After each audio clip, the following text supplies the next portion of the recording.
نظر کی حفاظت آج کے دور میں بہت زیادہ ضروری ہے۔ اگر آپ اپنی نظروں کی حفاظت نہیں کریں گے اور آپ کے سامنے آ رہا ہے آپ دیکھتے چلے جا رہے ہیں، گھنٹوں موبائل استعمال کرتے ہیں، 24 گھنٹے ہمارے پاس جو ہے وہ ڈیٹا لگا ہوا ہوتا ہے، اور جو نظروں کے سامنے آیا وہ دیکھا، تو آپ کی نظروں کے سامنے سے وہ گزرا، لیکن وہ تو گزر گیا، لیکن اس نے آپ کے دل سے نور ایمان کو کم کر، اس نے آپ کے دل سے یقین محکم کو کم کر، اس نے آپ کی نورانیت پر، روحانیت پر اثر ڈالا۔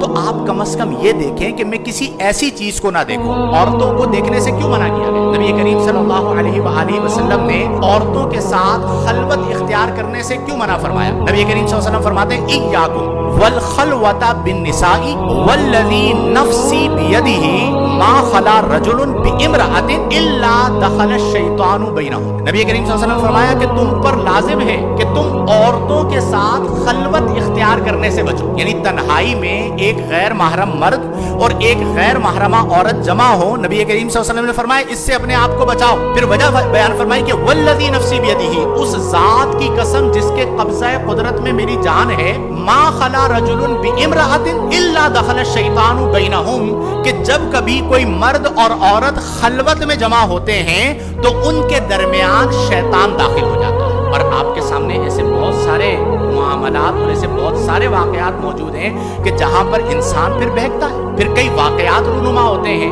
اب اگر جسمانی خلوت نہیں ہے تو مختلف ایپس کے ذریعے وہ خلوت حاصل ہے، اور اس کے نتیجے میں نوجوان نسل برباد ہے۔ تو میرے پیارے دوستو، ہمارا سب سے قیمتی جو سرمایہ ہے وہ ایمان ہے۔ ایک لمحے کی، چند لمحات کی شہوت کے لیے اپنے ایمان کو داؤ پر نہ لگائیں۔ نبی کریم صلی اللہ علیہ وسلم نے فرمایا کہ عورتیں شیطان کا جال ہیں۔ جس طرح جال میں چیز کو پھانسا جاتا ہے، پکڑا جاتا ہے جال کے ذریعے، تو شیطان مردوں کو اگر اغوا کرتا ہے اور بہکاتا ہے تو وہ کس کے ذریعے بہکاتا ہے؟ عورتوں کے۔ تو اپنے آپ کو، اپنی محرمات، میں اس میں اپنے طلباء کو ہمیشہ ایک سبق دیتا ہوں، ایک درس دیتا ہوں کہ زندگی میں جس حد تک ممکن آپ عورتوں کی رسائی اپنی ذات سے ختم کریں۔ آپ یہ نہیں کہہ سکتے کہ نہیں میں بہت مضبوط ہوں، میں بہت متقی ہوں، میں نہیں بہکوں گا، ٹھیک ہے؟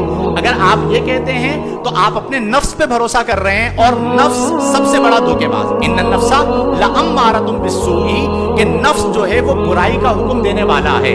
تو آپ جس پر بھروسہ کر رہے ہیں وہ تو دھوکے باز ہے۔ جس لمحے وہ دھوکہ دے گیا تو آپ کی عزت چلی جائے گی، آپ کی رسپیکٹ چلی جائے گی، آپ کی روحانیت چلی جائے گی، آپ کی نورانیت چلی جائے گی۔ تو بہتر یہ ہے کہ ہم موقع ہی نہ دیں، عورت کو اپنی ذات تک رسائی ہی نہ دیں۔ بڑے بڑے لوگوں کو دیکھا گیا ہے، آج کے دور کی میں بات کر رہا ہوں، اور ماضی کی بھی بہت ساری مثالیں موجود ہیں کہ عورت خلوت کے اندر جمع ہوئی اور وہ شخص برباد ہو۔ جس کی سب سے بڑی مثال قرآن کے اندر موجود ہے بلعم بن باور کی، مستجاب الدعوات، جو دعا کرتا تھا اللہ تعالیٰ قبول فرما لیتا، اتنا عبادت گزار، نیک، متقی شخص تھا، لیکن مرتد ہو کر مرا۔ اور قرآن میں اللہ تبارک و تعالیٰ نے فرمایا کہ فَمَثَلُهُ كَمَثَلِ الْكَلْبِ، اس کی مثال ایسے ہے جیسا کہ کتا، مثل کلب فرمایا گیا اسے۔